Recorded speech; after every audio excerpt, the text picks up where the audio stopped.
Oh, welcome everybody, both online and in three-dimensional physical presence. We're here for the umpteenth Solar Oration, where we're going to talk about energy from our gravitationally bound fusion nuclear reactor in the sky, where we don't have to maintain it. It'll last for 5 billion years, and then it'll work even better when it becomes a red giant. And we have a very good speaker, three of them actually. There's Tim Buckley, who is giving the main speech, and we have Minister Shane Rattenbury, who is right in the middle of delicate negotiations. So I'm not sure any of us know exactly what his role is, but that's to be determined. And also a very fine PhD student who just finished his thesis and will be presented with the annual Solar Thesis Award. So I'd like to pay my respects to the Ngambri and Ngunnawal people who were occupiers of this land for, I don't know how many tens of thousands of years, but a lot, and pay my respect to their elders past and present and future leaders. And I'd like to welcome everybody who have come out on this lovely afternoon to physically be here, and for those online, welcome to you as well. So there's going to be a Q&A session after Minister Rattenbury has given his talk and Tim Buckley has given his talk. And so save up your questions. And for those online, you can send in your questions through the online portal. And we'll try and get to a mix of questions from people in the audience and people online. So first, I'd like to welcome Shane Rattenbury, who's been serving in the Assembly since 2008, and will have another 4 years, it seems. And he's the leader of the ACT Greens and the Minister for Water, Energy and Emissions Reductions, the Attorney General, the Minister for Consumer Affairs and the Minister for Gaming in the ACT Legislative Assembly until at least tomorrow. Well, thank you, Andrew. Good evening, everyone. It's lovely to see you all for this annual event that is a real highlight on the calendar here in the ACT when it comes to energy policy. As Andrew alluded to, when this date came out, I did look at the calendar and think, well, no matter what happens, I'm officially the Minister until the 4th, and so I can fit it in. This is either my last official event as a Minister, or I'll be back next week, and we'll find out sometime tomorrow, depending on how it goes. So it's lovely to join you for this occasion. This, of course, is an annual opportunity for the ACT Minister to come on and give you an update on the progress we've made on our energy transition and our progress towards net zero emissions. And I'm pleased this year to talk about some of the things that have happened in the last 12 months. And I think there have been some good initiatives, but also, of course, there's always things to look ahead to. And so I'll touch on a bit of that as well. As people in this room will know, we are now 5 years into Canberra being powered by 100% renewable electricity. And as we maintain this commitment and look to the next stage of our climate ambition, we can certainly be proud of the achievements we've made so far, whilst knowing that this is no time to rest on our laurels. And I think the events in Spain in the past week and various other events we are seeing globally remind us of the urgency of action when it comes to reducing our emissions, whilst we are now going to be subject to climate change. And for those of us who've worked on it for a while, it's confronting where when we started working on it, we thought we were avoiding future issues, to now be living it. But it certainly underlines the urgency for us to continue to make the steps to at least minimise future impacts. In terms of the last 12 months, I should just move on the slides as well. Look, in terms of the last 12 months, we have made some terrific progress. We have, in December 2023, brought in a new regulation that banned new fossil fuel gas network connections in all residential, commercial and community facilities. This is, in my mind, a vital step to make sure the problem doesn't get worse. The easiest thing is to stop new things happening, and then we can start to work backwards in terms of retrofitting old things out. We've had a very positive response to this ban so far. There's actually only been one application for an exemption in the nearly 12 months since this was brought in. There is an exemption mechanism in the regulation.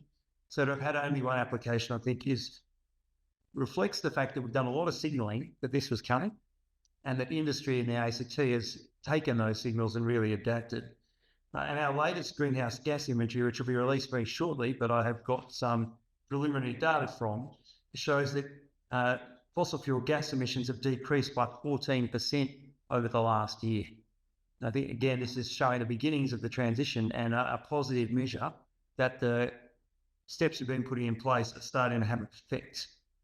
In June of 2024, of this year, we released the Integrated Energy Plan, which outlines our strategic approach to phasing out fossil fuel gas between now and 2045.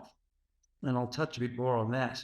And we've also released the Circular Economy Strategy, which I think fits very importantly into this space, particularly in terms of about things like, and the questions the community are starting to ask, how do I recycle my solar panels and how do I recycle my batteries, and some of these other measures that are coming through.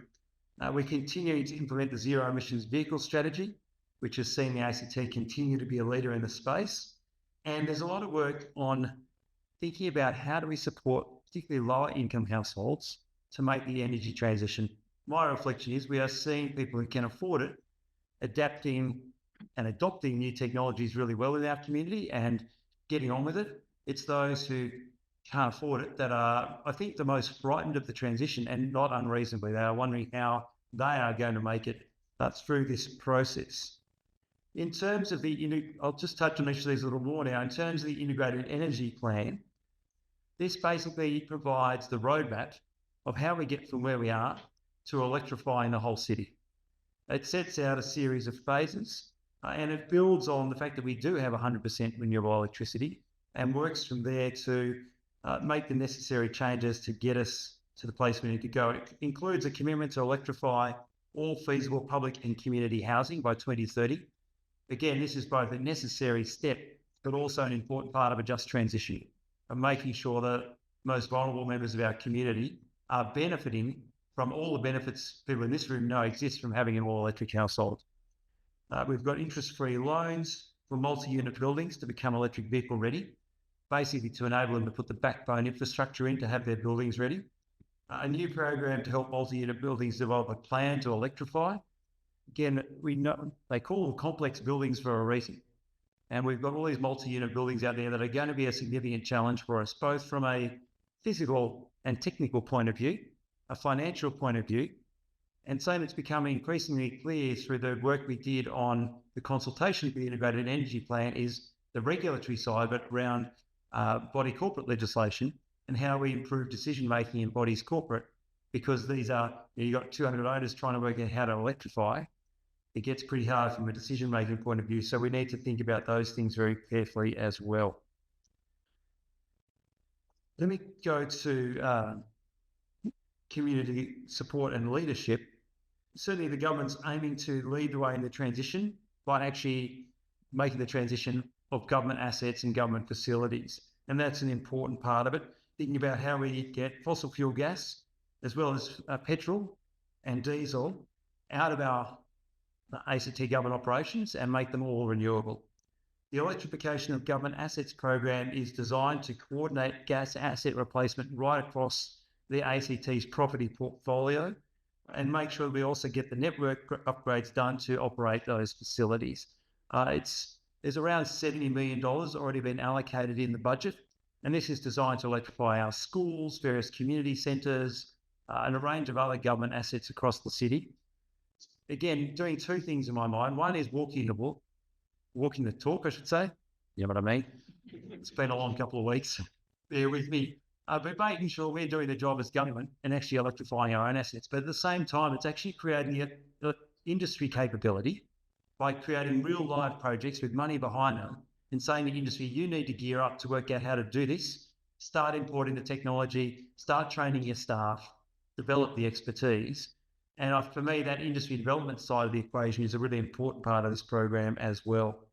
Of course, our zero emissions vehicle strategy has been trucking along for a number of years, and in 2023-24, there were 96 new ZEB leases for the ACT government fleet, which is 100% of all the new leases in the ACT government fleet where there's a suitable vehicle in the EV category. And so I'm pleased to sort of see that leadership and creating the second-hand EV market in the ACT, which those leases are doing. It's been a significant increase in the number of electric vehicle charging points across the city. Anyone who's driving and once you use one, we'll know how many more there are out there. I'm particularly pleased at the rollout of DC charging stations. There was a bit of a black hole across parts of the city, and a lot of those holes are being filled in now. But what's very clear is we need not just DC charging, but also an ecosystem of charging capability. Some of the slower charges for when people have got a couple of hours to go to the cinema and the like. And so we're thinking about how to get that right blend across the city. But there are significantly more charges now than there were just in 2020. We've gone from having about 30 to in the ballpark of 160 to 180. And once you put in charging bays, it becomes over 200. So that is significant progress there as well. Finally, I'll just touch on circular economy. Actually, no, I forgot to mention the work that's been done on public and community housing. In the last year, we have installed insulation upgrades at 940 public housing properties and 287 gas to electric appliance replacements, again, providing for those low-income households and vulnerable households in the city.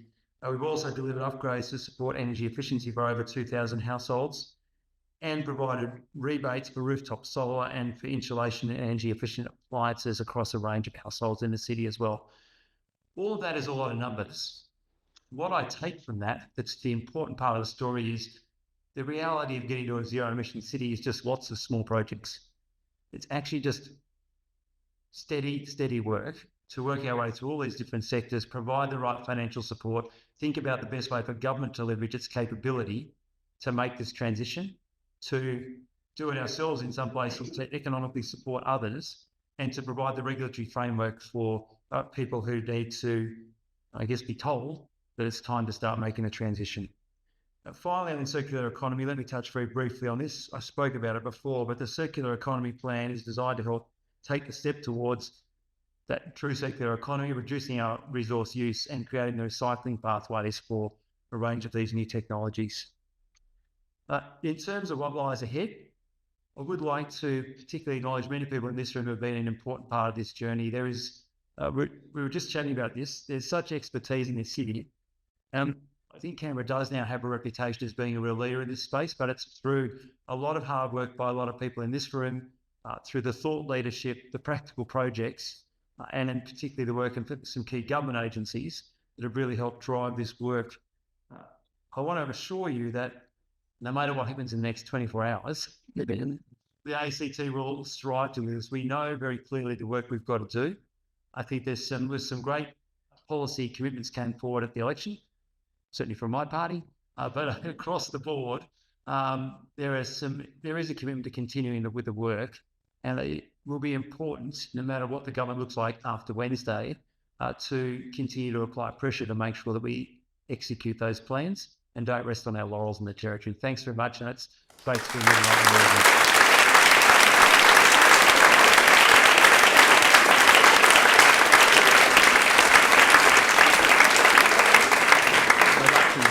To come forward, and here is in the audience. Oh yeah, there he is. Yes. So Mohammed wrote a thesis, if we could pick this slide out, on making better solar cells. It was a very technically sophisticated thesis, and we won't try and go through exactly what he did. But basically, it's to reduce the amount of losses at the surface of a solar cell, and therefore increase the efficiency of a solar cell and provide greater flexibility for manufacturers to do so. So congratulations, you're getting back to Egypt, which is definitely a loss for Australia, but a big gain for Egypt. And I wish you all the best in your future career.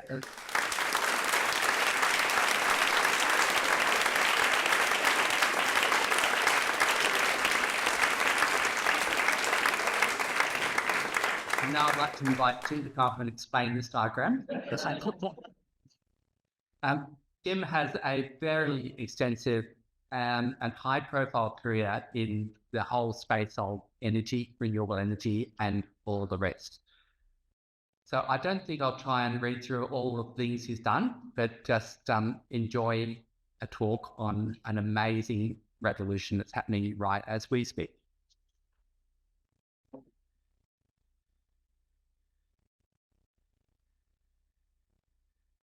Thank you and good evening. It's my honour to be here tonight, and I certainly could not have explained Mohammed's presentation. I will use that as a disclaimer. I am a finance analyst. I'm definitely not a solar expert. I leave that to the experts. But I would also, in talking with Andrew about tonight, I suggested, well, solar is not really my thing. I look at the energy transformation. Everything's interconnected, but I will actually focus on solar primarily tonight. But to me, what really gets me excited is that it's the convergence of different technologies that are coming together, in particular batteries, solar plus batteries, stimulated by EVs, really turbocharging the solar revolution. Yeah, not before time. So I wanted to thank Minister Rattenbury, Professor Blakers, Christian for hosting tonight and for inviting me to be here. It is a privilege. I'd also like to say I work on the Gadigal lands of the Eora people, and I'd like to pay my respects to them. I'm coming to you from Sydney today, from Gadigal lands, and so I would like to add my respects to their elders. So with that, I might just jump in. I thought I would actually outline. So solar is becoming very quickly the dominant new electricity and energy source globally. We're also seeing massive regular upgrades to forecasts. And so that is one of the amazing things that's been happening now for 15 years. It's going to continue to happen for the next 10 years. And we're seeing that combining with a massive deflationary element, both in batteries and in solar, that's turbocharging that. And that is why all the analyst forecasts from the last decade have all been wrong. They've all been too conservative. So it's the deflation of solar. It's the continual technology improvement that is going to continue, and that's what's going to drive it. But I'll also thread throughout my entire presentation a huge focus on China, because China is absolutely turbocharging the global transformation. And they're doing that in solar, but they're doing it across the board. So I'll focus on that. I'll use the opportunity just to highlight a report we've just put out talking about China going global, because at the end of the day, that is also, we need optimism. We need to be confident. We need hope that we are going to prevent the worst of the climate crisis coming through. And certainly everything I see about what China is doing, both in their own market, in manufacturing, in exports, and more recently in going global, in the cleantech space, really gives me a huge amount of hope. And I'm just waiting for the global race to the top of ambition. And it's definitely time for Australia to get moving. I think we've made some really good progress in the last couple of years. We've got a long way to go. But there is a huge opportunity for Australia to partner with players like China, Japan, and Korea, and play a huge globally important role in the transformation. So with that, this chart is a couple of months old, and therefore it's out of date, because every forecast is out of date when it comes to solar.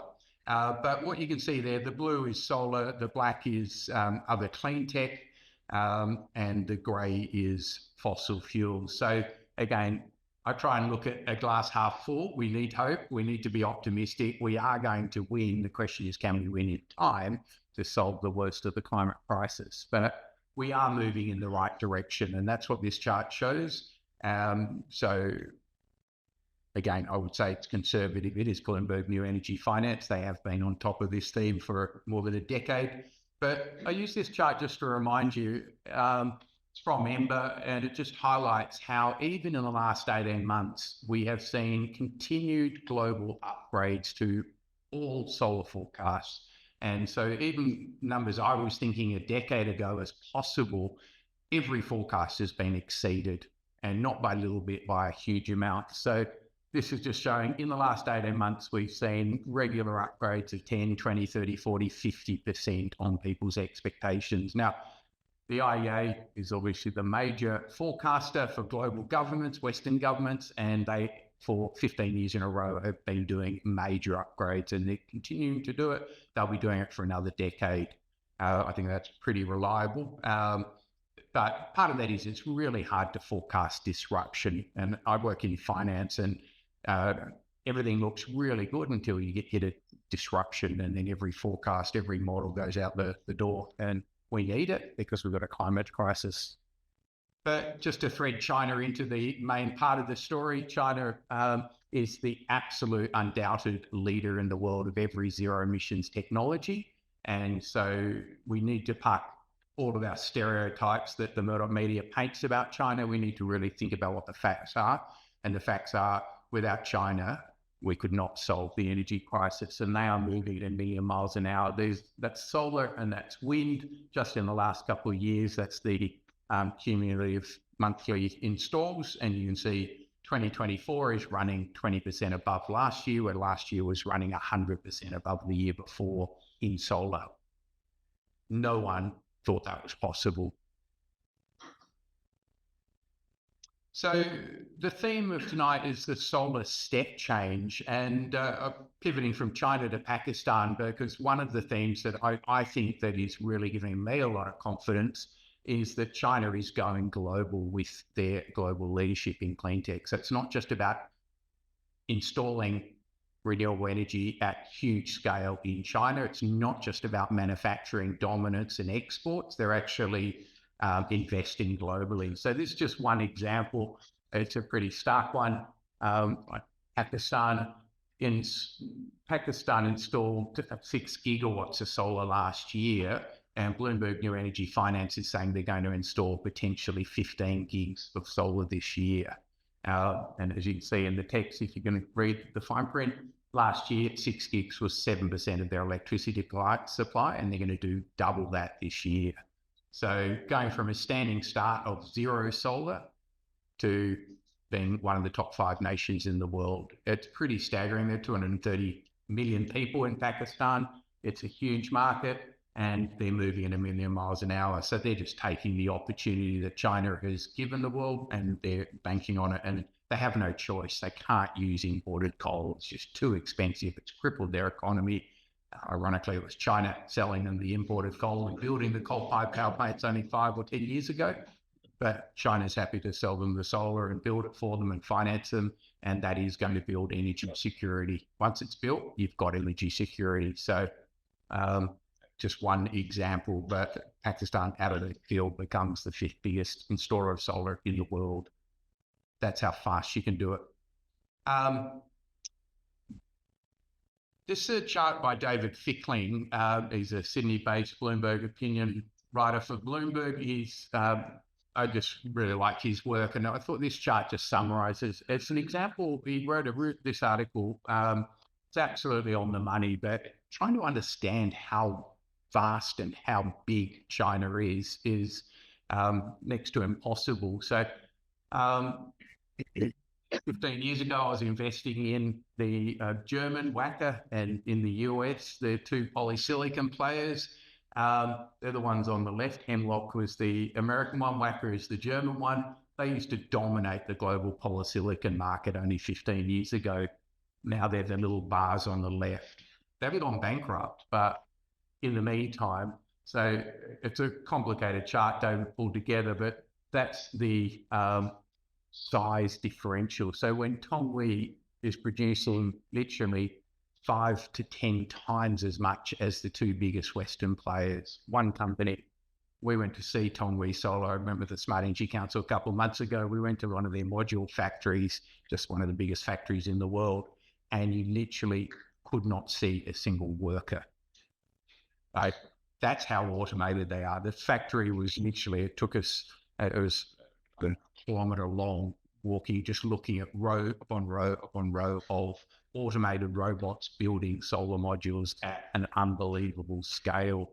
So I'll come back to this point, but when I say like Australia should build solar modules, the big caveat is with the Chinese as our partner, because the idea of us building them on our own is a waste of time. We will just be destroyed by China's robotics, AI, and solar engineering capacity. But it's not just one company, GCL, Daku.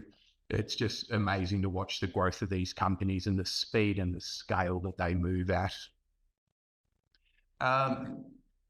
Research in finance is all about stealing from lots of different sources as opposed to from one. Stealing from one source is plagiarism. So it's not. Rystad Energy put this out. I think it'll be wrong, but it'll be too optimistic, ironically. But I just wanted to focus, well, the first point is China. China is just everywhere. They absolutely dominate all aspects of the solar industry. So, and then the scale of the growth in China's investment is also staggering. But this one, have a look. By 2026, Rystad, a fossil fuel advisor, is saying that the world's going to have 2,500 gigawatts of solar module manufacturing capacity within 24 months. We're only going to install 500 or 600 gigawatts this year globally. I don't mean in inverted commas. So Rystad's saying that we're going to be able to install 3 or 4 times what we install today within 2 years. Now, they're not saying that. They're saying the world will have that much manufacturing capacity, but do we have an oversupply or under deployment? Now, another way of thinking about that is the IEA just says, oh, these factories will run at 30% of the time. And I don't know about you, but I've been studying investing in China for 15 years. China doesn't run factories a third of the time. They don't turn them off 2/3 of the week. They run them flat out. They dominate the world. Now, that's good and bad. Someone was asking me about that, a European was asking me about that yesterday. It's really bad if you have to compete with them, but we don't. We can partner with them. They are our number one trade partner. So let's partner with them. We don't leave it to Europe and America to fight that battle of fighting, or make it a race to the top. We need that. The climate says we have to have a race. But the idea that any forecast on solar, that all these factories will either shut, or China only just finished building them, right? They build a factory, massive factories in 12 or 18 months. They're not going to run them idle, and they're not going to leave them idle. So every solar forecast, the question is, will we get to 1,000 gigawatts a year of solar installs 2027, 2028, 2030? The IEA says we'll never get there, but that's why I say they're wrong. It's easy for me to say that. I'm just saying they're wrong because they've been wrong for 15 years in a row. I don't know where the modules are going to go, but that's why I gave you the Pakistan example. Well, they are. I've been saying it for 15 years, and I've been right, and they've been wrong for 15 years, but I don't have a detailed model. I threw that away because trying to bottom-up forecast this is impossible. Who would have picked Pakistan would be the 5th biggest nation in the world even a year ago? Thailand 2022 did 9 gigs in 1 year. Vietnam did it. And then the government had to crack down on it because the grid couldn't handle that much solar in 1 year from a standing start. So the next year they did a huge amount of wind. Wind's different to solar, different patterns, so therefore the grid could handle it. But the scale that people move, so I do think the world will be probably installing 8 or 9 or 1,000 gigawatts a year of solar this decade. And that means these factories will be half used. But the IEA is saying they're only going to be 30% used. Again, I talk a lot about China. This is one of the reasons why China's obviously red, and it just dominates. But you could put in battery anodes, battery cathodes. Now, I don't even know what they are. I'm a finance person, but China dominates them. You could look at any technology in the cleantech space, with the exception of steel right now.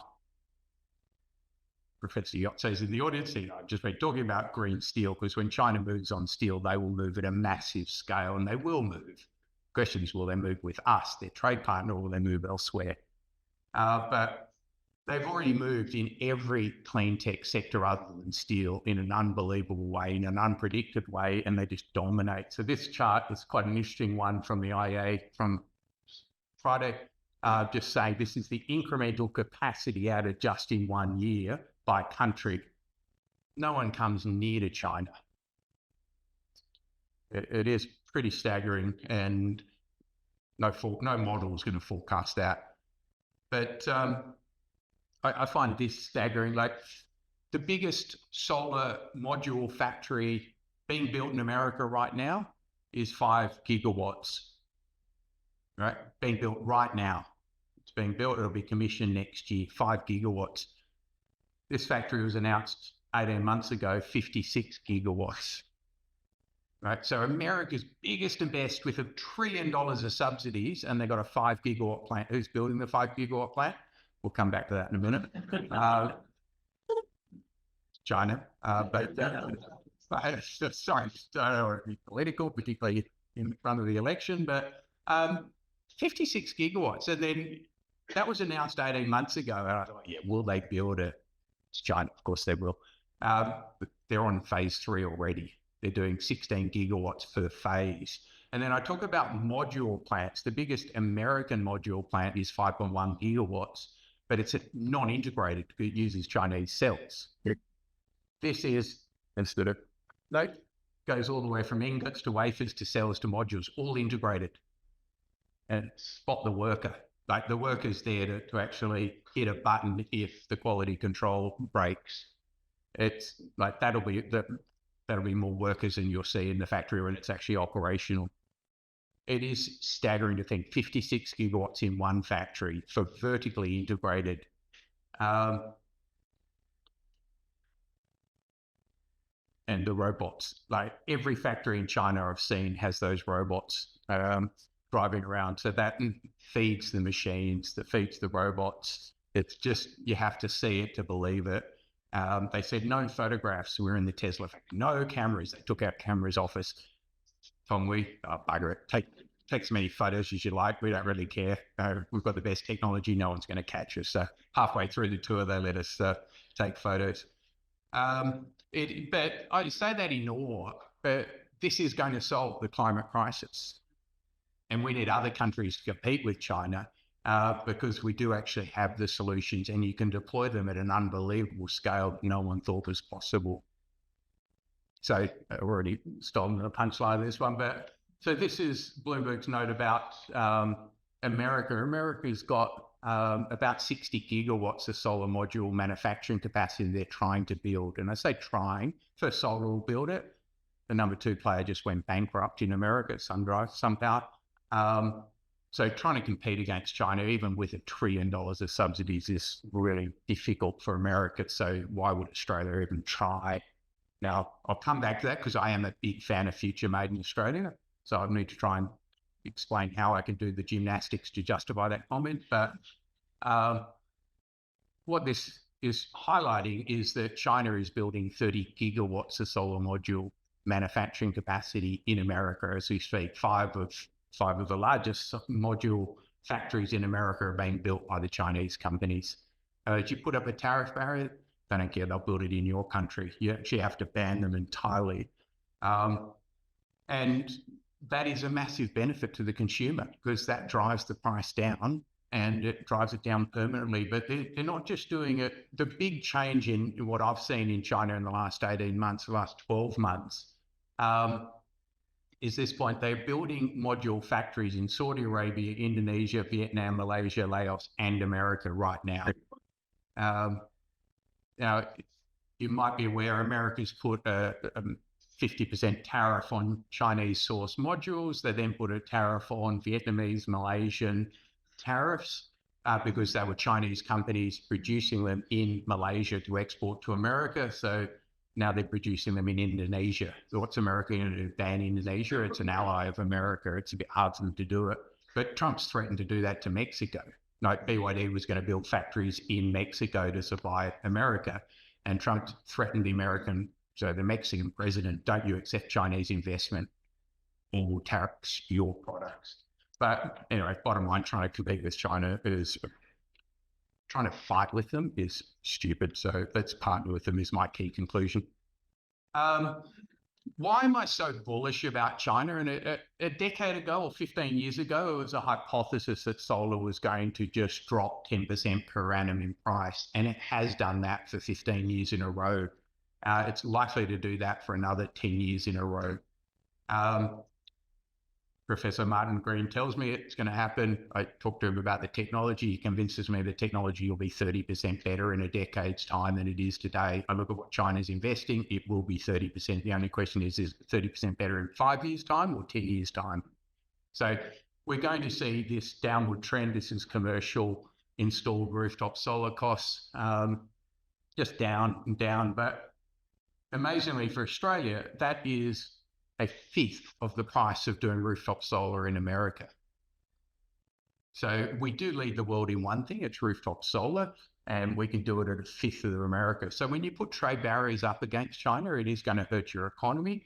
But Australia does lead the world. So one of the things, exactly as Minister Rattenberg talked about, is the importance of doing distributed energy and making sure we bring 100% of our nation along.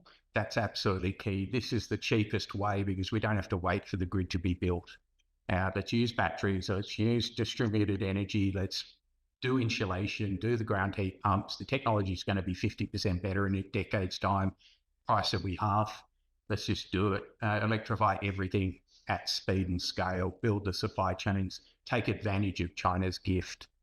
But deflation is absolutely an ongoing theme in solar, and it's an ongoing theme in batteries. So put the two together. Okay, we know predictably the sun goes down most nights. We also know batteries will allow us to power our homes in the evening. Okay, then the question is what happens if we have, I don't know, a wind drought for 3 weeks or whatever? How we do the last 5%? Obviously, that's where pumped hydro storage and other solutions come in. But for the first 90%, we've got the solutions. So again, just stealing from Bloomberg this time, Bloomberg New Energy Finance just highlights the price of batteries is halved in a year. In a year. It's just staggering. And then the IEA put out a mea culpa about 12, 18 months ago saying the number of battery factories they expect by 2030 is they upgraded their forecast by 900%. So when I dump on them for getting it wrong on solar, I'm being a bit rude, but they got it wrong on batteries and solar. And you go back to the first chart, 100% of the world's net new capacity installs globally is going to be wind and solar. That's a pretty serious mea culpa when you're the world expert forecaster. But again, the theme I talked about, China going global, so they dominate the installation of all these clean tech solutions. They dominate the manufacturing and the upstream supply chains. They dominate exports. What they're doing in the last 12 months, I think, is profound, which is they're starting to export their capital and their expertise to build in other nations. Now, of course, every nation's ruled by self-interest. China's doing this for geopolitical reasons. I get that. But when China is building factories in, let's talk about Saudi Arabia. Last time I checked, that's a petrostate like Australia. And yet, have a look at it, they're building 3 of the largest wind, upstream solar and downstream solar factories in the world outside of China in partnership with China. And it's the Saudi Arabian Public Investment Fund, so the Sovereign Wealth Fund of Saudi Arabia. And they're building those factories with China at world scale. Module factories, 15 gigs, the turbine factories, 10 gigs. They'll have them built in 18 months. And what they're also doing is then they've done a joint venture for the Public Investment Fund to then partner with Chinese engineering, construction, procurement, construction firms to go and build all through the Middle East. So these factories will then supply massive solar factories, massive battery factories. The top announcement, Sungrow, a company that didn't exist a decade ago, now it's one of the 5 biggest solar companies in the world, and it has secured 3 battery contracts. So the 7.8 is the combined 3, so 2.5 gigs each, and 3 of the largest battery tenders in the world, all announced on one day, all with one Chinese company in partnership with Saudi Arabia. So last time I checked, they've got a huge amount of solar, right? They've got a huge amount of land, and they've got batteries to firm it. So, and they're doing the manufacturing as well. So it's about reinventing the Saudi Arabian economy to future-proof it. So they've actually got an economy when the world stops using fossil fuels. If the Saudis can get that, we probably should be moving as well at speed and scale. But this one, I think it actually only came out, on the weekend. I just talked about 3 battery tenders or contracts, 2.6 gigs each. This one, 11 gigawatt hours of batteries. So that's the biggest battery tender in the world. It was shared by CATL and BYD, two Chinese companies, the two biggest battery companies in the world. It's being built as we speak in Chile. That's actually phase 4 of a 6-phase project. So 2 gigawatts of solar in the sunniest place in the world and 11 gigawatt hours of batteries. Solar plus batteries is convergence of technology, and it just accelerates and makes possible what people thought was impossible, which is when the wind doesn't blow and the sun doesn't shine. Well, it predictably doesn't shine every night, but that's where batteries solve the problem. And by the way, China's built more factories in batteries than you can poke a stick at.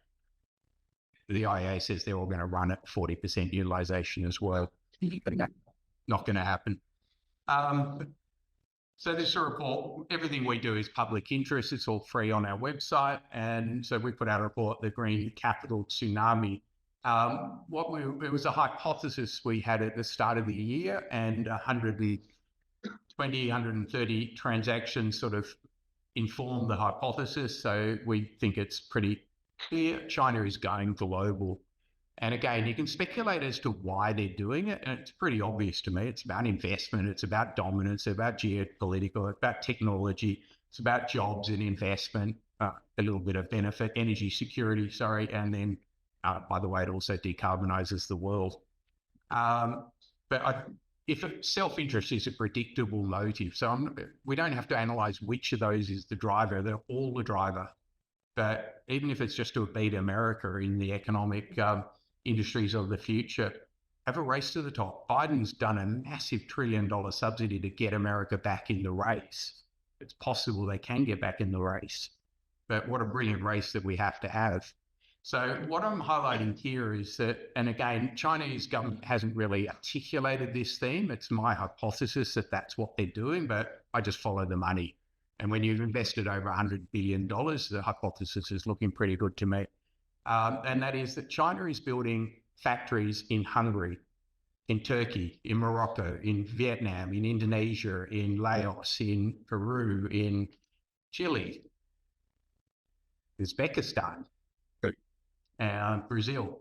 And so we just traced where they were building them. We identified, so we just looked at wind installation, so wind projects. China's building them, China's financing them, China's supplying the turbines. Then we looked at solar farms, then we looked at solar modules, manufacturing, wind turbine manufacturing, battery manufacturing, cathode manufacturing, anode manufacturing, electrolyzer manufacturing, EV manufacturing. They're going global. And so when you see the Prime Minister of Turkey stand up and say, standing alongside BYD, and saying BYD is going to build $1 billion factory in Turkey, and he says it's bringing 5,000 skilled manufacturing jobs to Turkey. Turkey's a big country, it's got a big domestic market, it's a branded product. BYD is bringing all the technology. They are building both manufacturing and an R&D centre. That is a complete shift from the Belt Road Initiative. The Belt Road Initiative was all about Chinese workers. So in Pakistan, and I was studying Pakistan 8 years ago, every time China went in, they'd use Chinese capital, Chinese debt, but Chinese workers.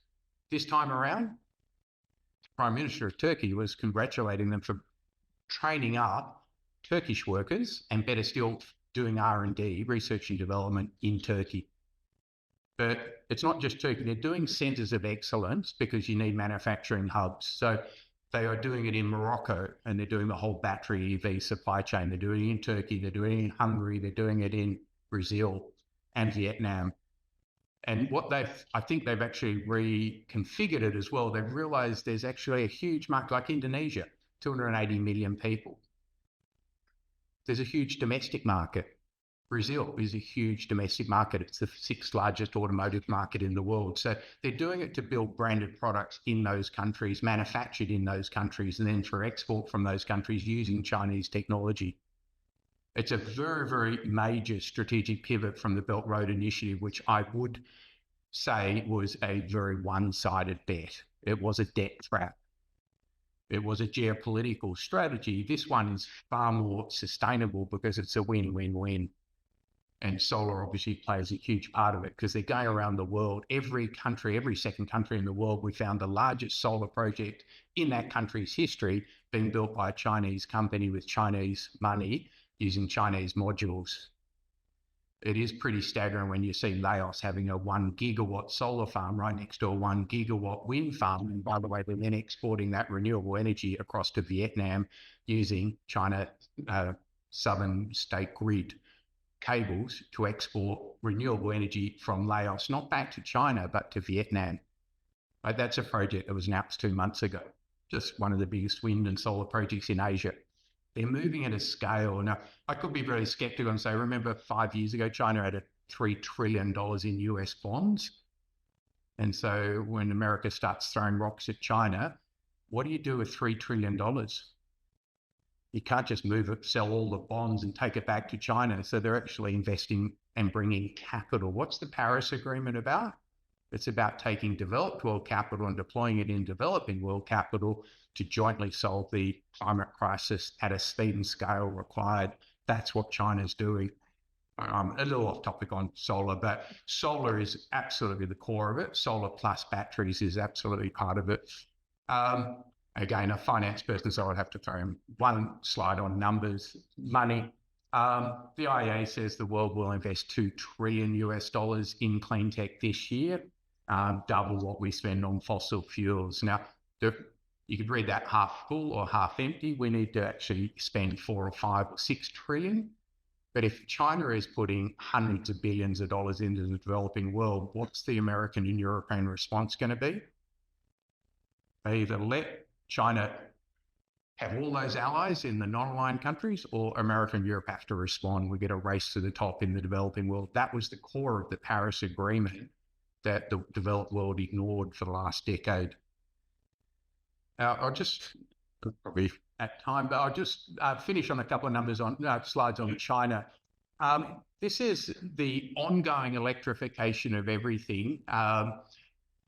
Like I know Saul Griffith and Rewiring Australia and Rewiring America have been hammering that drum really loudly for the last 2 years. The federal government's buying into it. China started it 25 years ago. So this is progressive electrification of the entire Chinese economy. The IEA says they're going to get to 44% by 2050. They'll do it well before then. But what's the number one motive? It's to stop importing oil.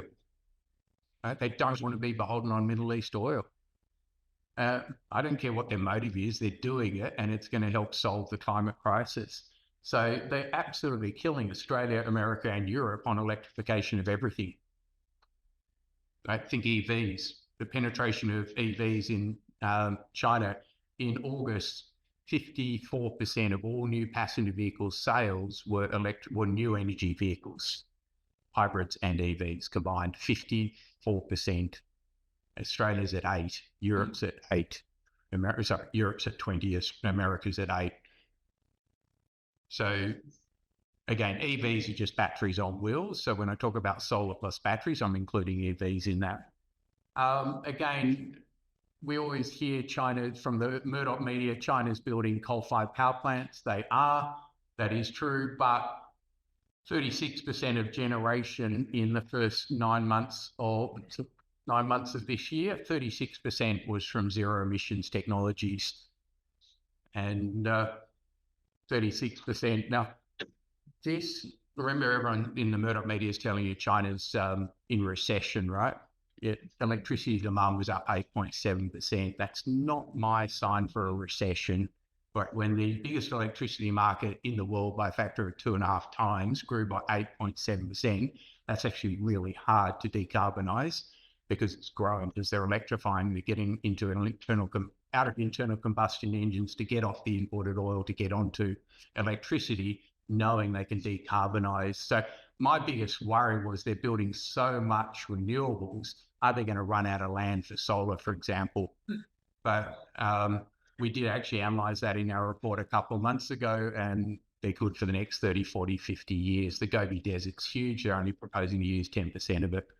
The bigger question is, will they run out of grid transmission? But of course, they're building 25 of the world's biggest grid transmission connections, or they've already built them. They're building another 25 to make sure that they can get all the solar and the wind and the hydro to where the market is. But again, year-on-year change, solar's up 24%, and renewables up 21%. So when we talk about Australia being the world leader, I actually resist saying that anymore. We're the world leader in rooftop solar if we divide it by our small population. We install 6 gigs a year of renewables, 6 gigs a year. China does 22 gigs a month. They do what we do in a year in 1 week. Okay, so when I say China's moving and they're the world leader, they are moving at an unbelievable rate of knots. And this year's up on last year. Last year was up 100%. Western turbine companies, so I'll get off track for a minute, just the scale of it. Turbines, offshore turbines, 5 megawatts 3, 4, 5 years ago. Now they're 8 megawatts. China just launched a 26 megawatt turbine, and they've actually got a prototype for a 36 megawatt dual offshore turbine. So a turbine, offshore wind turbine, we've got plenty of ocean. There's plenty of opportunity for that, but they're moving so fast. The biggest Western turbine in the world's 15 megs. So I don't even know if America or GE can even catch up. I doubt they can, but bring it on. We need a race. So bottom line, 180 gigawatts of renewables installed in China in just the last 9 months. So most of that is solar. I do think they will still continue to grow 20, 30% each year for the next couple of years, but who knows? It's China. So the final point, and again, this one I have grappled with. I do really like the Sunshot Initiative. I am a proponent for it, but everything I've just said is how could we ever catch China? We can't partner with them. So I absolutely endorse this announcement by Austrade saying that SunDrive is going to use its, sorry to mention a Sydney University, but University of New South Wales Technology, partnering with Trina, one of the biggest solar companies in the world. And Trina is offering to buy a minority stake in SunDrive. They don't have to own it, all of it. They want to partner with it, and they want to be a minority. It will only be a 1 gigawatt plant. As we know, that's only a minnow compared to anything China builds, but it can be commercially viable at the margin if you've got the best technology provider in the world, and it gets refreshed every 5 years because Trina Solar will refresh it every year because every 5 years because that's what they do in every single plant they do, and maybe 1 gig becomes 2 or 5 gigawatts. But at the end of the day, what it'll be is a training ground for all of the Australian solar engineers and scientists. Nothing better than to learn by actually doing, and it'll be about selling Australian technology under license to China as part of this deal. So it's refining Australia's technology world leadership in solar and partnering with one of the best manufacturing companies in the world. So I do endorse this. The more logical one is maybe polysilicon, which is really like aluminium. It's hugely energy intensive, and we could build a world scale polysilicon plant, but only again in partnership with China. So we've got to get around the American connection that Australia's got. We've got to think strategically. We live in the Asian century. Let's partner with our Asian partners. China is by far our number one partner. We've got to partner with them. And if we don't, they will go elsewhere. They're already doing that, and that's part of our analysis. So the downside risk for Australia on not partnering with the best technology players in the world is an ongoing gutting of our economy, hollowing out of our economy. We can't stay a dig and ship economy. So I do want to see future made in Australia. We've got to start by retraining our workforce so that we can build those skills in partnership with the world's leaders. So whether that's Chinese, German, or Japanese, bring down the world leaders and partner with them here in Australia. So that is the future made in Australia. It's great that the federal government sees that opportunity, and it's about retraining our workers so that we have an industry of the future. We don't just stay dig and ship. I will finish there. Thank you. Well, thank you very much for a very interesting talk. China tends to be somewhat opaque.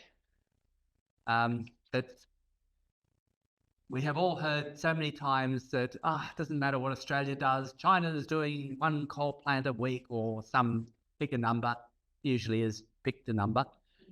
Of course, that hasn't been true for many years. China has been doing solar and wind much faster than nuclear and coal and oil and gas. And it's, of course, China is a boogeyman to many people, as you know, going right back to the yellow peril, and continues to this day, I think, because they speak a different language and have different scripts.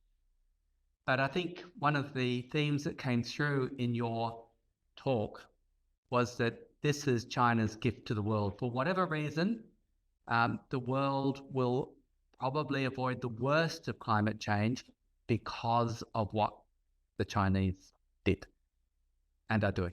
100%. So open it up to questions, both online and offline. I'll take a few physical questions first while we get the online questions going. And please don't make statements, just a short, sharp question, spoken loudly. I'll repeat the question for the online audience and then Tim will answer. So go. Yes. Tim, I was very interested in the Pakistan story. You talked about it being an off-the-books film. Well, the article talked about that. What's that about? So the question is, what's going on in Pakistan, basically? Yeah, they have had such severe blackouts and they've had such severe cost of living crisis. Buddy, we've all been smashed by the same thing, but they've been smashed doubly. They have import coal, and coal price 2 years ago, post-Putin, went up 900%. It just smashed their economy. So electricity prices went up 200-300%. So people couldn't afford to buy it. The economy went bankrupt. America refused to bail it out because it was all Chinese money that it got in. Anyway, so the geopolitics as usual. But at the end of the day, if you want power, you do solar. So off the books, maybe rooftop solar. The article's being a bit facetious, but it was just really complimentary about the solar boom that Pakistan's having. So Ben Craig online asks, what advice would you give India and ASEAN to gain market share from China or in partnership with China for Western solar markets? Yeah, I actually did work on India for almost a decade. I did actually advise the Indian government not to put solar module tariffs on. They managed to do it, and they did it in the usual Indian chaotic way, and it just absolutely destroyed the brilliant momentum India had. India was 5-7 years ago the third largest installer of solar in the world. It was set to become the second largest solar installer in the world. They put 40% import tariffs on. Modi had a Make in India strategy, and he used tariffs. He followed America, and it just damaged all the momentum. So for 5, 6, 7 years in a row, they've done about 15 gigawatts of renewables a year. Modi had targeted 50 gigs, and they haven't done that. Now, I think this year they'll actually probably get 30, and the year after they'll probably do 45. So they will be back on track. But the problem was India wanted to have its cake and eat it. They wanted really cheap modules. They've got the lowest install cost of solar in the world, second lowest behind the UAE. And unfortunately, Modi said we need all the jobs as well because India's got a huge young audience. Now, maybe on the positive, Modi has done that, yeah, but the Quad is, I think, a really important initiative. The Quad, India, Japan, Australia, and America. India can export solar modules to America. America won't buy Chinese modules. They can't build them as cheaply in America, so they'll actually end up importing them from India. And so when I said polysilicon is an opportunity, India doesn't do polysilicon, so we can do the polysilicon, export that to India, and then India can export the modules to America, and we all benefit. But energy security, I've been very facetious. At the end of the day, it doesn't matter what we're going to do. India's going to win, China's going to win. But India is an enormous market, has huge potential for renewables because they don't like being beholden on fossil fuel imports. They're the second largest fossil fuel importer in the world. So Modi gets that. He is trying to drag India. Well, he's done a phenomenal job economically. And put aside whatever you think about the cultural issues, but India has been phenomenally successful in the last 10 years, and the Quad is a core strength there. So at the end of the day, the only way we can compete with China is to have the rest of the Western world actually gang up on them.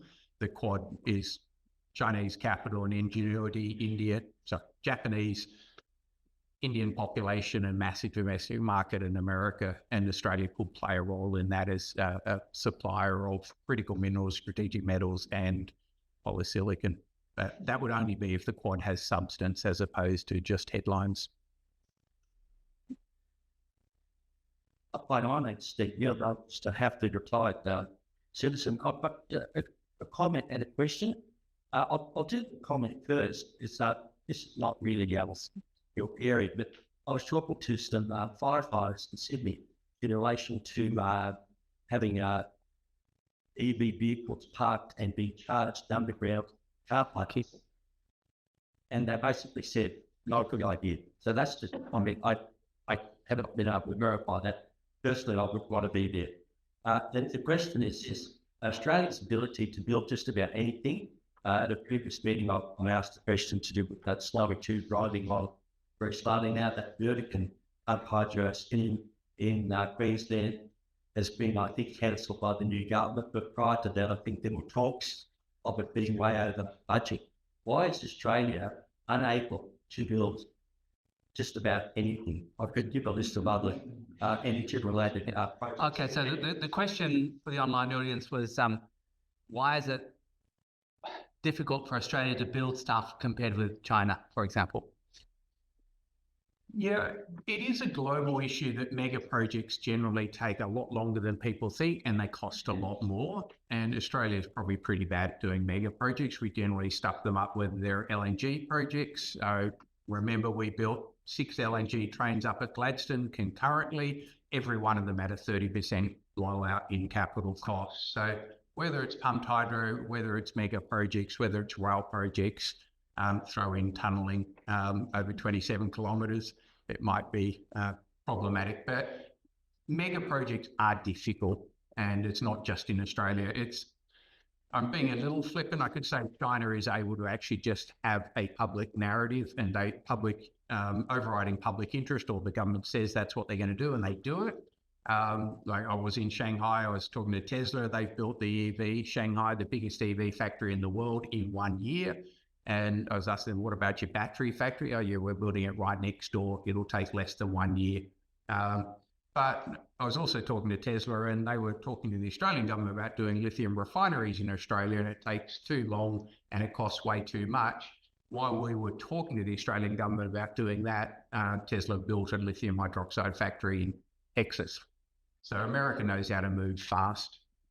We need to move a lot faster. We need to balance sensible regulation, sensible environmental practice, but we've got to work out there's an overriding public interest, and we need to give a fast no or a considered yes, but we can't just take 10 years to approve a wind farm. So it's across the whole chain. I'm not just going to dump on the government, particularly with Minister Ratnery, but no, it's not just the government. At the end of the day, it's any projects all take a lot. It's easy to do smaller projects to some degree. Okay, so Jenny Goldie online asks, given that China will come to dominate, has dominated the global solar industry, wind industry, battery industry, EV industry soon maybe, and that it will then spread not just the exports, but also the export of manufacturing to other countries. Is this colonialism? Is it good for those other countries or bad for those other countries? Yeah, probably. I think I addressed that in my remarks, that the Belt Road Initiative, the first time around, was definitely a form of colonialism. I mean, if England's done it, America's done it, everyone's done it. That was a form of debt entrapment. It wasn't necessarily configured that way. There was a 5-year window of interest-free loans, but when you're offering $50 billion to Pakistan to build hydro projects that take 20 years, and that's what China offered, and then they built a port and a coal import facility and a coal-fired power plant. It was building really high-quality infrastructure that Pakistan couldn't afford. It was also building a port right next door to India, so I'm sure the geopolitical aspects of the military port right next to Gujarat had nothing to do with the decision. Bit off topic. Colonialism. This time around, it's completely different, and if it stays on target, like the idea that China's taking branded products, and that's why I had to stray into EVs, because they are a branded product. I think that's changed their thinking. China is now the world's #1 exporter of cars.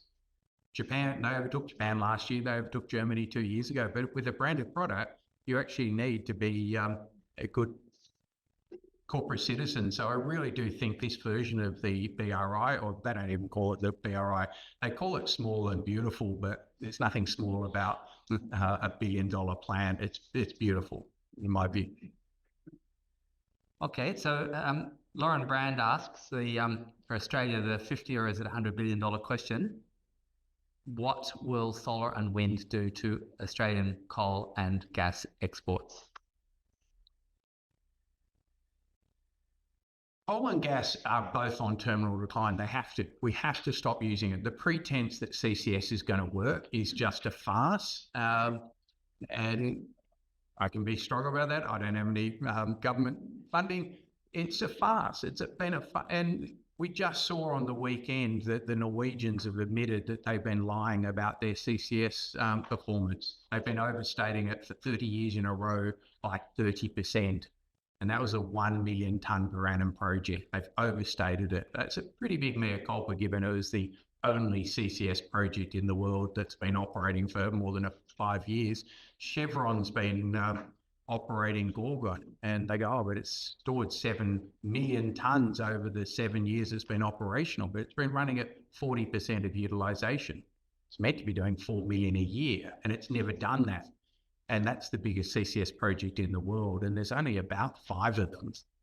What the carbon lobby is always doing is talking about enhanced oil recovery, which they euphemistically call CCUS, but I won't call it that. I'll just call it enhanced oil recovery. It's about how you pump carbon dioxide down to get more oil out. More fossil fuels is not a carbon solution. So how do I get onto CCS? What was the question? Well, I guess the bottom line is, given that solar is growing exponentially, I mean, doubling every 3 years, basically. Yeah. Do you think that a lot of coal and gas companies are going to have their very own Kodak moment? No, that will be a surprising answer. Will coal be used in 30 years' time? My forecast is 0. Our exports of coal will be 0. Coking coal and thermal coal.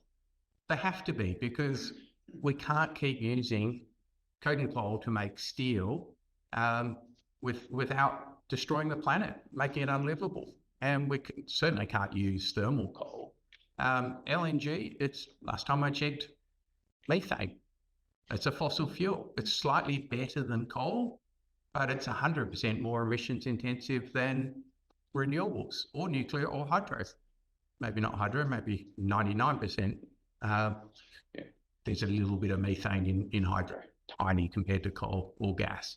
So we have to stop using it, or CCS has to work. The only way CCS will work is if you put $100 a tonne price on carbon.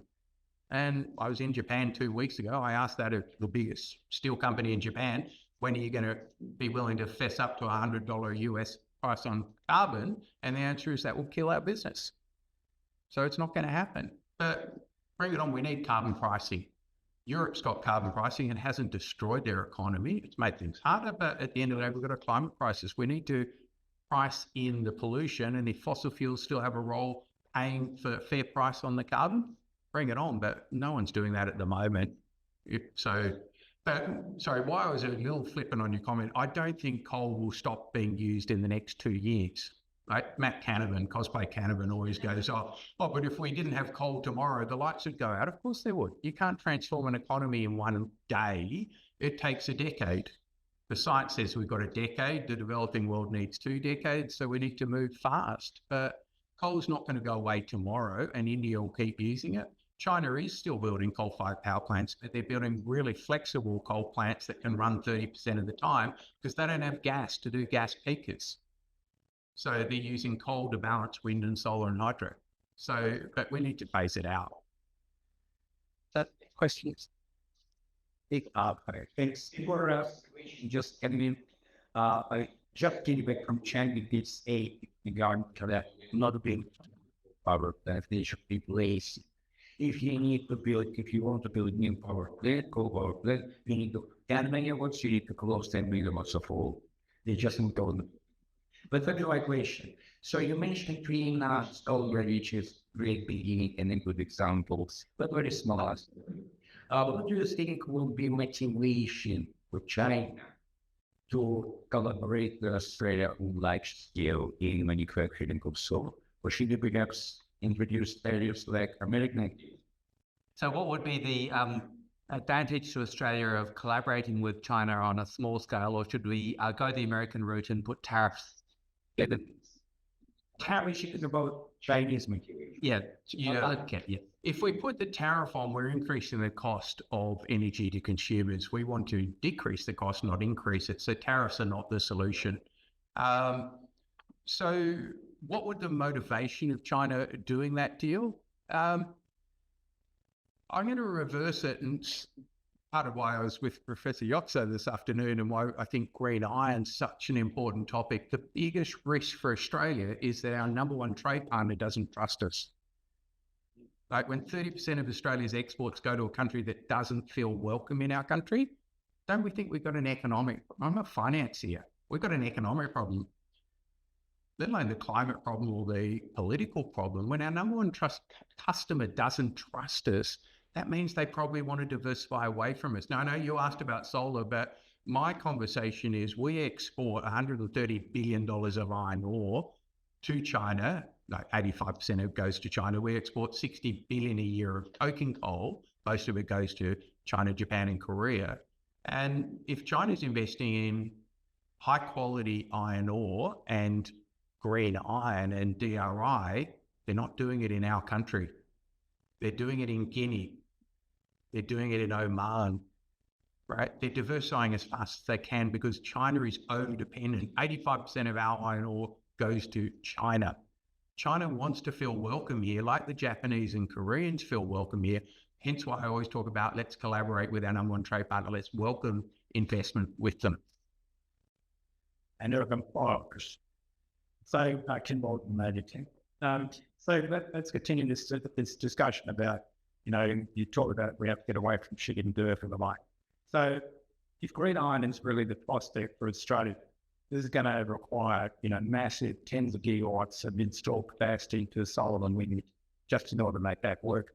And then there's going to be other massive investments in the green iron production itself. And this provides, as you say, in the sweet spot for the steel industry back in China. So that means high quality green and Come on down. material. Because it might not work because the online people can't hear you. Yep. So I'm using the oil. Yeah. Does that work? No. Does it? Stick out here. Oh, okay. So good.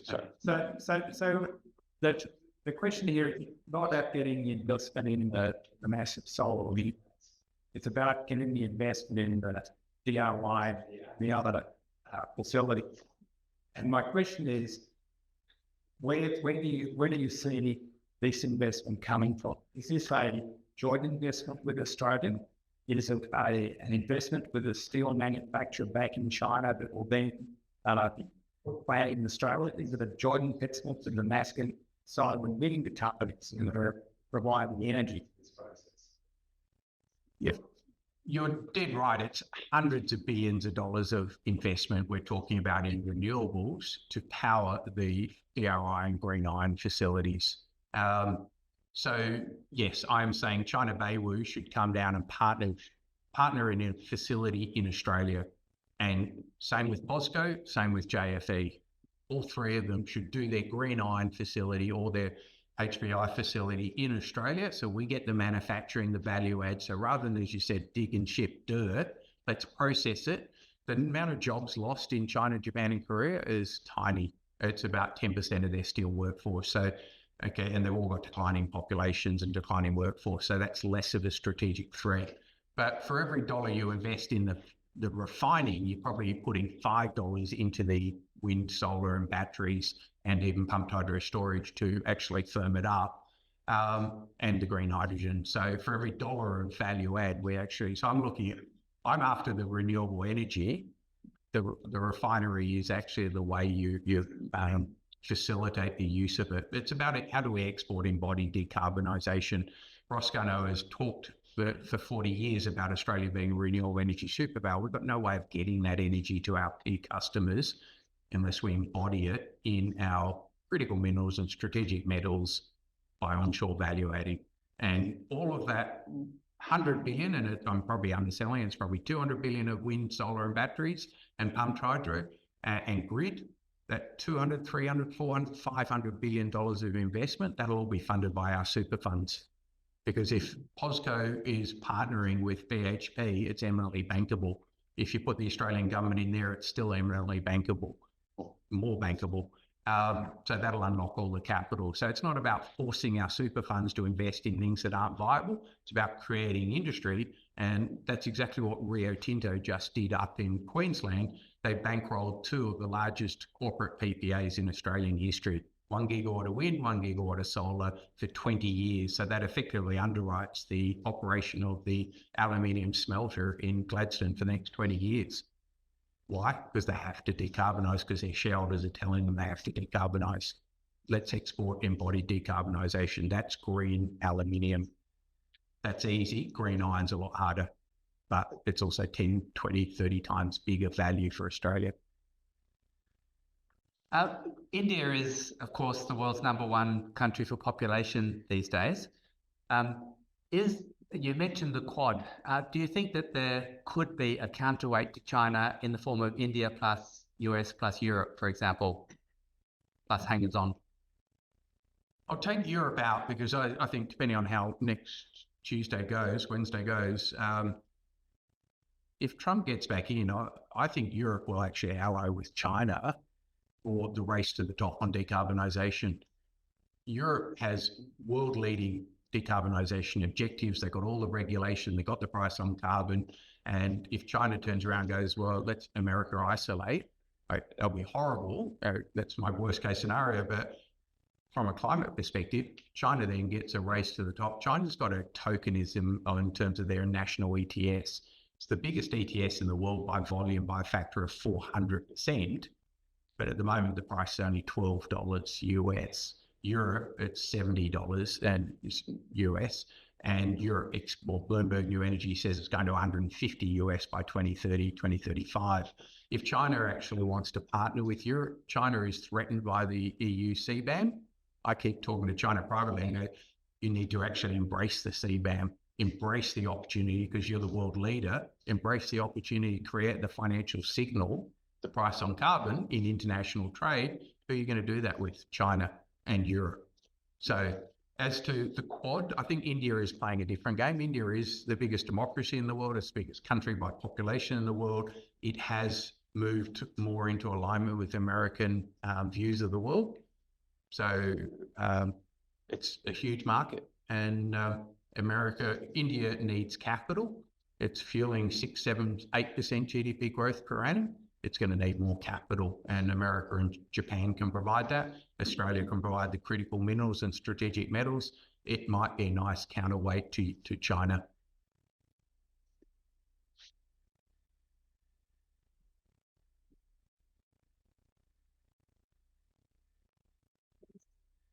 British English. I would like in Southeast Asia. Signal by into this. Interested in the ANU Solar in China, not just rental solar, but DR in general. Because a lot of what you would think about sound like large scale panels, which I basically helping me lights and interested in DR. Yeah, it's surprising. And if you look at the official National Bureau of Stats, you'll get 100% of their solar installs by capacity, but you'll only get 40% of the generation of solar by generation. So capacity is not generation. So a lot of people in America want to throw rocks at China.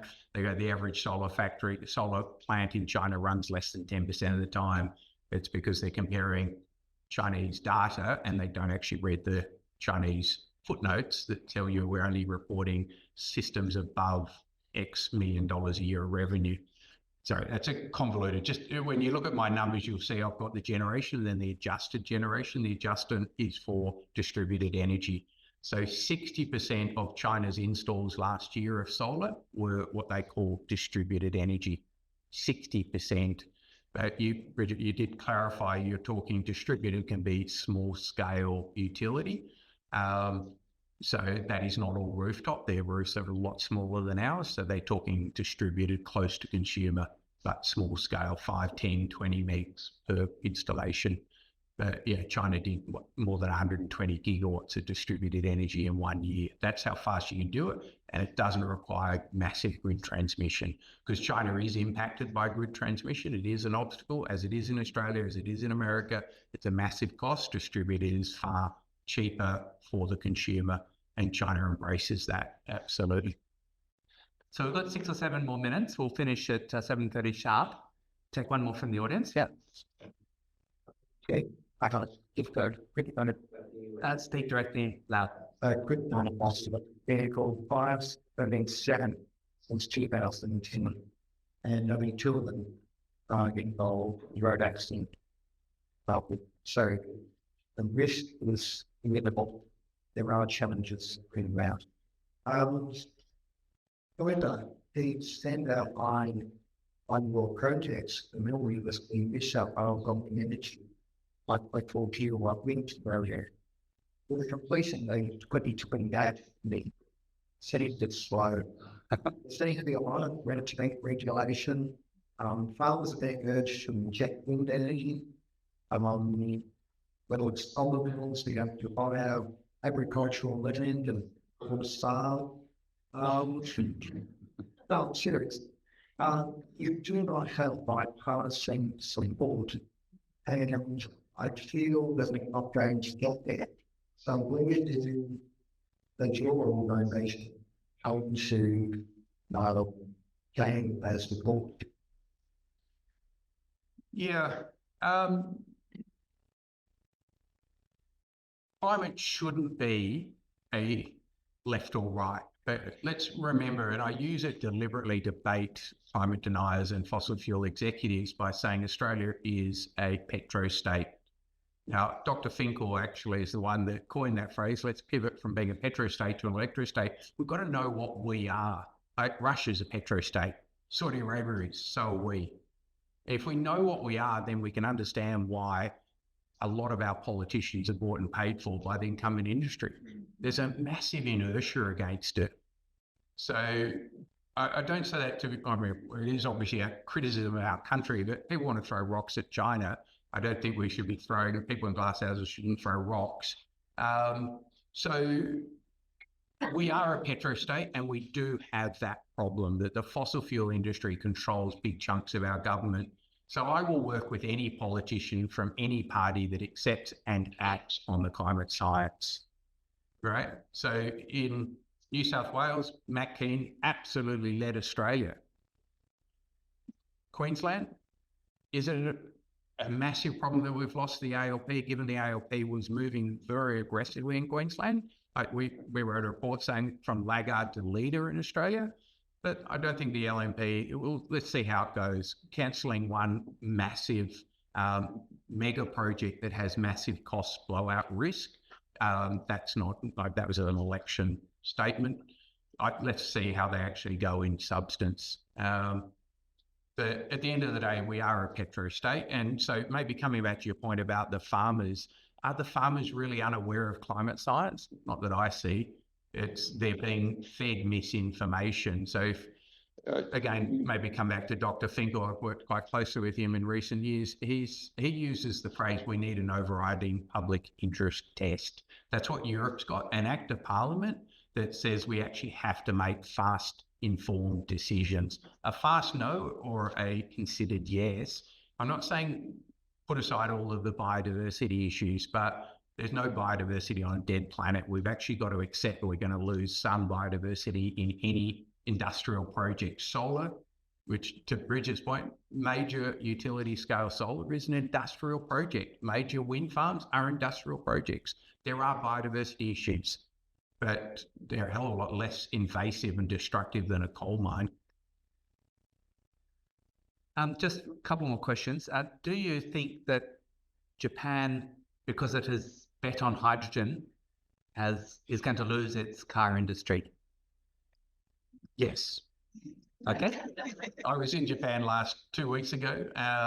Yeah, they're still wedded to their hydrogen fuel cells. China's already won the race on EVs, so you either embrace it. Tesla's won the race. BYD has. Maybe to your point, sir, about the fires, China has a battery test called the rifle test. They shoot bullets into the batteries, so the new blade battery can't burn. So it's the shitty illegal products that Australia has no import barriers to third-grade batteries. So what's New South Wales just done? And Minister Sharp's just introduced an EV battery, or all batteries, all lithium-ion batteries. They have a fire problem. Let's import quality product, and then you won't have a fire problem. As you say, once they burn really badly. But last time I checked, so does petrol. Any more questions from the audience? Okay, so we'll go to one more. What's your opinion of Sun Cable? Then last question there. So you talk about the need for Australia to collaborate with China. All of the public rhetoric we hear is very aggressive in August. Do you think any hope, any rhetoric that the federal government, that issue? Do you think any hope that the federal government is to collaborate with China? I think it's going to be hard. That's why I bang the drum so overtly pro-China, because we've got to push back on the Murdoch bullshit that's constantly attacking China. And America has bipartisan support to attack China because America is threatened by China. We have a different economy. We've got to chart a different course. I do get a lot of confidence from the current government. I think they understand it. They need to get a lot braver about it. But the fact that was an Austrade announcement about SunDrive means they're getting it. We had a brilliant ANU forum, Australia-China closed dialogue, Chatham House, whatever, but it was a brilliant dialogue with very, very senior Chinese officials talking with Australia government and industry. The dialogue's improved phenomenally. So Minister Wong has done a great job so far. She's got to go 5 steps further. We can't just get back to where we were. We've got to go beyond that. So that's why I would actually much rather China invested in Australia, real projects, and we actually got the jobs. We would see the investment, we would see the jobs, we'd see the world hasn't fallen over, and learn by doing. Let's realise that they don't have 2 heads, they speak a different language, but they've got the best engineers in the world in a lot of these. Let's work with them and reskill our workforce as well in the process. So Tim, just if you could just say the last few words. If the people in the audience, online and physically, go home and speak to their spouse, and the spouse says, well, what did you hear? And they're going to listen for 1 minute. What would be your 1 minute? That's all. I'll sure I hang out with environmentalists too much, but we do need hope. And what I'm trying to articulate is that there is absolutely every reason why we should be hopeful. We have to be hopeful. The solutions are there. We don't have to look for solutions for next decade. We need solutions this decade. And so I'm talking about Bill Gates constantly talking about breakthrough technologies. 95% of the solutions we need are proven and available today. We do need a price signal, but we have the solutions. We just need the right policy framework, and we need the ambition. We need a global race to the top. But thank God China's there and decided for whatever reason to dominate all these industries, because now the solutions are commercially viable. We just need to get the incumbents out of the way. And Australia could be, yet again, the lucky country to spite ourselves.